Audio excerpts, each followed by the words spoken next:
اچھا، ذرا ایک منظر ذہن میں لائیں.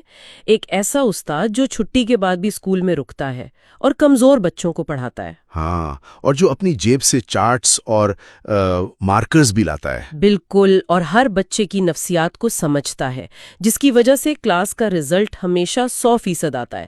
لیکن جب سال کے آخر میں پروموشن کا وقت آتا ہے تو وہ عہدہ کسی اور کو مل جاتا ہے. ایگزیکٹلی اس ساتھی کو جو شاید مقررہ وقت پر گھر چلا جاتا تھا، لیکن پرنسپل کے دفتر میں اس کا اٹھنا بیٹھنا زیادہ تھا.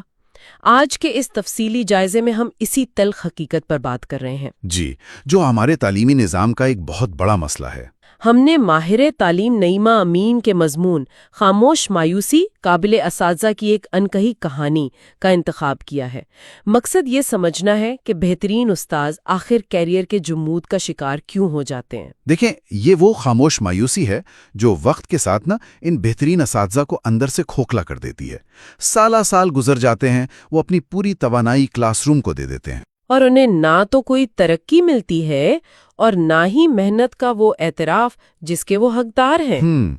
ان کی آنکھوں کے سامنے وہ لوگ کیریئر کی سیڑھیاں چڑھ جاتے ہیں جو شاید تدریس میں ان سے بہت پیچھے ہوں، لیکن وہ اپنے کام کی مارکیٹنگ کرنا جانتے ہیں، جن کا نیٹ ورک مضبوط ہوتا ہے. بالکل، اور وہ انتظامی امور میں زیادہ نمایاں نظر آتے ہیں. تو یہیں سے ایک بہت چبھتا ہوا سوال پیدا ہوتا ہے، کیا صرف قابلیت کافی نہیں؟ میرا مطلب ہے ہم تو ہمیشہ سے سنتے آئے ہیں کہ آپ کا کام خود بولتا ہے. یہ ایک بہت بڑی غلط فہمی ہے.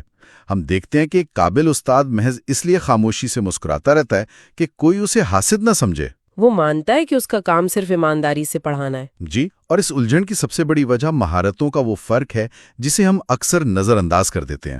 بچوں کو کلاس روم میں بہترین انداز سے پڑھانا، ان کی نفسیات سمجھنا، ہاں، یہ ایک الگ مہارت ہے. صحیح. لیکن جب بات آتی ہے بالغ افراد کو سنبھالنے کی یا اساتذہ کی ٹیم کو لیڈ کرنے کی، تو وہ ایک بالکل مختلف صلاحیت ہے.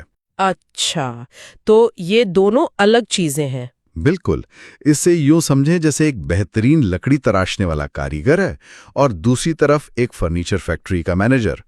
کاریگر کے ہاتھ میں جادو ہو سکتا ہے، لیکن پوری فیکٹری چلانے کے لیے تو سپلائی چین اور لیبر کو سنبھالنا پڑے گا نا. 100% درست. اسی طرح قیادت کے لیے صرف اچھا پڑھانا کافی نہیں، اس کے لیے انتظامی فہم چاہیے ہوتا ہے. ایک منٹ، تو کیا ہم یہ کہہ رہے ہیں کہ اساتذہ کو آگے بڑھنے کے لیے دفتری سیاست کا حصہ بننا پڑے گا؟ نہیں. کیونکہ یہ سیاسی اور سماجی فہم کا لفظ سن کر تو ذہن میں یہی آتا ہے کہ شاید کلاس روم پر توجہ دینے کے بجائے اب دفتروں کے چکر کاٹنے پڑیں گے. دیکھیں، منفی سیاست خطی مراد نہیں ہے، بلکہ اسے آپ نمایاں موجودگی یا ویزیبلٹی کہہ لیں. مضمون اس بات پر زور دیتا ہے کہ آپ کو اپنا کام دکھانا آنا چاہیے. یعنی کام کے ساتھ ساتھ اس کا پرچار بھی ضروری ہے. جی، جیسے اسکول کی تقریبات کو منظم کرنا، کمیٹیوں میں حصہ لینا اور انتظامیہ کے ساتھ مل کر تجاویز دینا. ایک استاد جو صرف اپنی کلاس تک محدود ہے نا، وہ نظام کو یہ یقین نہیں دلا پاتا کہ وہ پورے اسکول کی قیادت کر سکتا ہے. نیٹ ورکنگ اس دور کی ضرورت ہے. ایگزیکٹلی. یہ کافی کڑوی سچائی ہے جسے ہضم کرنا واقعی مشکل ہے. ہم تو یہی امید کرتے ہیں کہ میرٹ صرف اور صرف بچوں کی کارکردگی پر طے ہوگا. اور جب ایسا نہیں ہوتا تو وہ قابل استاد مایوس ہو کر خود کو ایک کھول میں بند کر لیتا ہے. وہ سوچتا ہے کہ مجھے ان انتظامی جھمیلوں میں نہیں پڑنا. لیکن اس کا نقصان صرف اس ایک استاد کے کیریئر کا نہیں ہوتا، بلکہ پورا تعلیمی نظام اندر سے کمزور ہو جاتا ہے. کیونکہ وہ لیڈرشپ کے ایک بہترین ذہن سے محروم ہو گئے. یہ اداروں کی بہت بڑی ناکامی ہے کہ وہ قابلیت کو پہچاننے کا کوئی شفاف نظام نہیں بنا سکے. لیکن ساتھ ہی ذرائع میں ان اساتذہ کے لیے ایک بہت طاقتور پیغام بھی موجود ہے. ان کی وہ راتوں کی نیندیں جو انہوں نے پیپر چیک کرنے اور لیسن پلان بنانے میں گوائیں، وہ رائے گاہ نہیں گئیں. بالکل نہیں.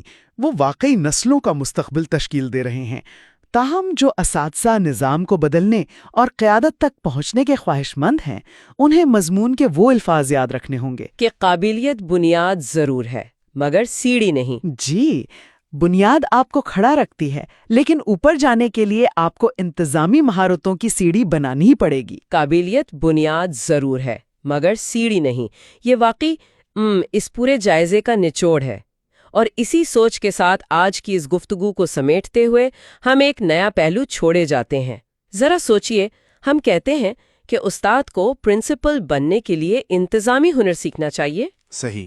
لیکن جب ایک کمال کا استاد کلاس روم چھوڑ کر انتظامی دفتر میں چلا جاتا ہے تو کیا یہ ان درجنوں بچوں کا نقصان نہیں جو اس کے جادوئی انداز تدریس سے محروم ہو گئے؟ یہ تو بہت بڑا نقصان ہے۔ تو کیا ہمارے تعلیمی اداروں کو تدریس اور انتظامیہ کے دو بالکل الگ الگ ترقیاتی راستے نہیں بنانے چاہیے؟ یعنی ایک ایسا نظام جہاں استاد کلاس روم اور بچوں کو چھوڑے بغیر بھی آگے بڑھ سکے۔